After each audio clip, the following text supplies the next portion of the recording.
Hello and welcome back to Ballboy Media.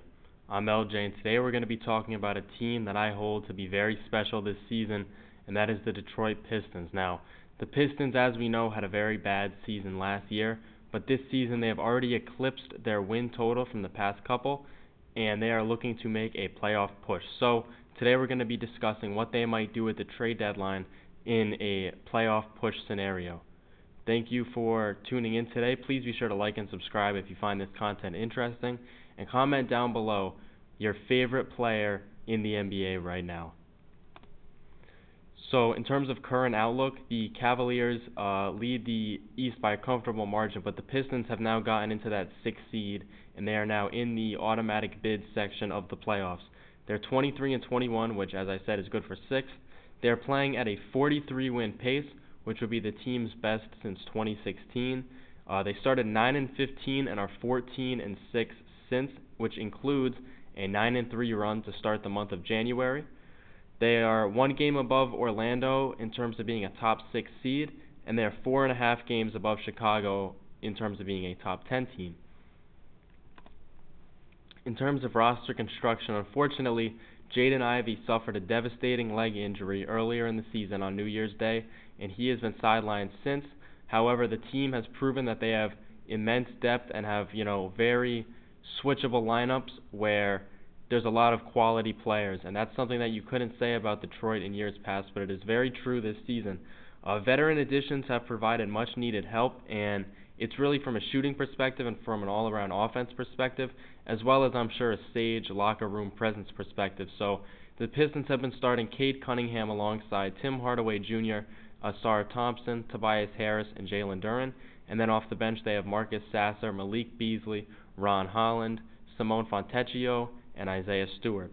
As I wanted to touch on those veteran additions a little bit, Malik Beasley is averaging 16.2 points per game, Tim Hardaway 11.2, and Tobias Harris 13.1. And one thing to note, they are all shooting over 35% from 3. Malik Beasley is shooting 39.8% on 9.3 attempts. Tim Hardaway Jr. 37.9% on 5.7 attempts, and 35.3% on 4 attempts for Mr. Tobias Harris. Now, in terms of their center rotation, I believe that's also part of the reason why they are so successful, because we know Isaiah Stewart, although the stats might show it, is definitely a more palpable offensive center than Jalen Duren. He's Jalen Duren himself is 0.2 rebounds short of a double-double average this season. He's only averaging 9.8 rebounds. Sorry, doesn't cut it for the double-double mark, but he has been scoring at a good clip. Isaiah Stewart, I think a big part of his game this year is that he's kind of subtracted the three-pointer. That was a theory we've seen with Giannis, where he realized it wasn't working, and although I'm sure everyone likes taking him, he realized they weren't working and he cut them out of his game. So for Stewart to do this, he has reduced his three-point attempts per game from 4.4 to 1.4 per 36 minutes, which I think is substantial considering he's not shooting over 30%, which he was last season. Additionally, I really like the youth contributions that this team has gotten between Marcus Sasser and Ron Holland. I've always been a big Sasser believer since he was drafted last year and gave the team big minutes. Holland looks to play the role as well. He can play defense. He's a scrappy forward, and I think that it just makes sense for both of these players to be getting minutes, and they are. And I like that, and J.B. Bickerstaff has been doing a good job to date.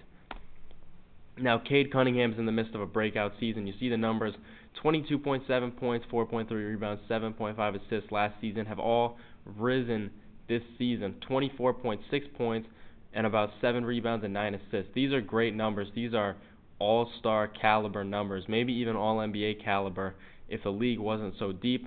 And he's shooting career best from all levels. He's shooting, 0.8 better than he ever has from the field. He's shooting a career-high 37% from 3 and 49.6% from 2.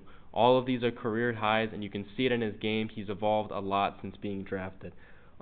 Another thing I wanted to know with him, his average shot is coming 13.3 feet out, which is the lowest of his career. So he's working on getting to the basket more, and as he's seeing more volume, he's really taking it to the hoop. Now, in terms of assets that this team has for the trade deadline, they have a couple owned picks. They have all their first-round picks except this year's until 2031, and then they have their own 2027 second round pick and their own second round pick in 2029 through 31. Now, one thing about these picks is they cannot trade their 2026 or 2027 first round pick in a deal for good reason. So for the 2026 pick, obviously we have the Stipien rule. They've already traded their 2025 pick, so they cannot deal their 26th pick regardless.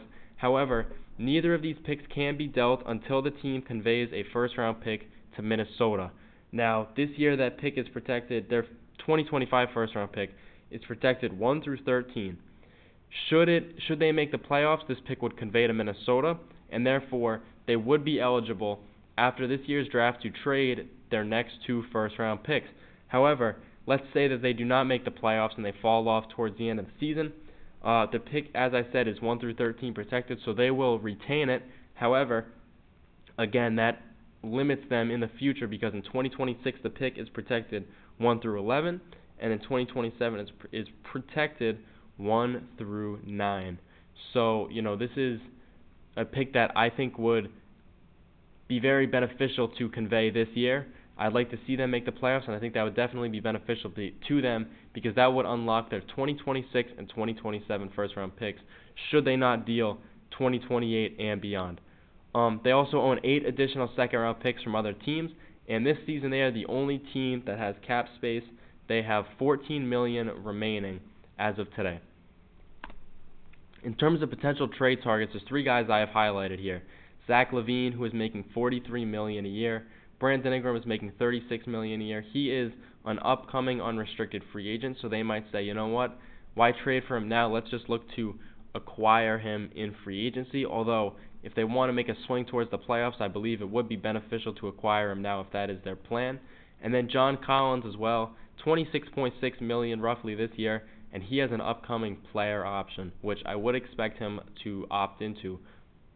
In terms of potential deals here, so for LaVine, in terms of salary matching, as I said, $14 million in cap space means the Pistons have a lot of flexibility. And now I could see them using that to pick up a player in a deal. Let's say that Milwaukee gets involved in the Beal-Butler deal and they send out Pat Connaughton to get under the apron. I do believe that may be another use of the cap space, but here I have them trading Tim Hardaway Jr. and Tobias Harris, which I believe is roughly $36 million in cap, and a first-round pick, lottery protected in 2028 for Zach LaVine. I think this deal works great for both teams. The Pistons, we haven't seen them really have sustained success since the Chauncey Billups era, and I believe that teams may look at that and say, okay, maybe that 2028 first-round pick is going to be valuable. And if they do make the playoffs still, we might see a pick that is in the low teens. I think that the Pistons are building something good, and I love to see it, and I think that Zach LaVine is a perfect player next to Cade Cunningham, especially with Jaden Ivey injured maybe for the rest of the season.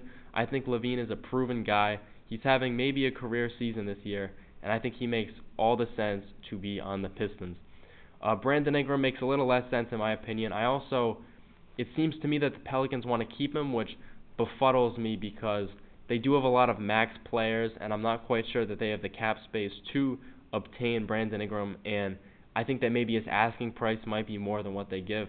Regardless, I don't quite see a Brandon Ingram reunion this season. However, if the Pistons want to acquire him, I think that makes a lot more sense.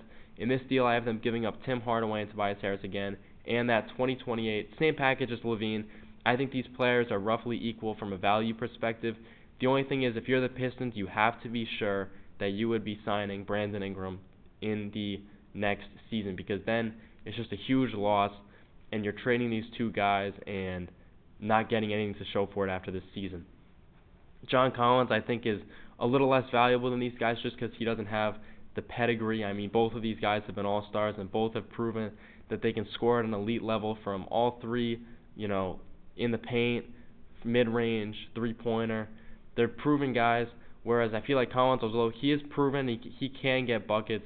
He's more of a downhill guy, more of a rim, as he should be as a big power forward.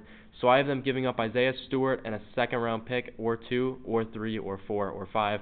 I think that John Collins, I'm not quite sure that, especially because they can't give him up in the near future, I'm not quite sure he warrants a first-round pick, given that the 2028, 29, 30, 31 picks are a lot more valuable than these ones this year. And then I feel like in terms of the role he'd play, I think very similar to Isaiah Stewart. He, has had more volume this season, and I think that's helped him to perfect his three-pointer, which is a viable weapon. And I believe that he will do what Stewart does, but on a bigger degree, which is why I think, especially with the team's cap situation, it would be a beneficial addition to add John Collins. Thank you for watching. If you enjoyed this content, please be sure to leave a like and subscribe. I will see you guys soon. Remember, less than 2 weeks until the trade deadline. Stay locked in.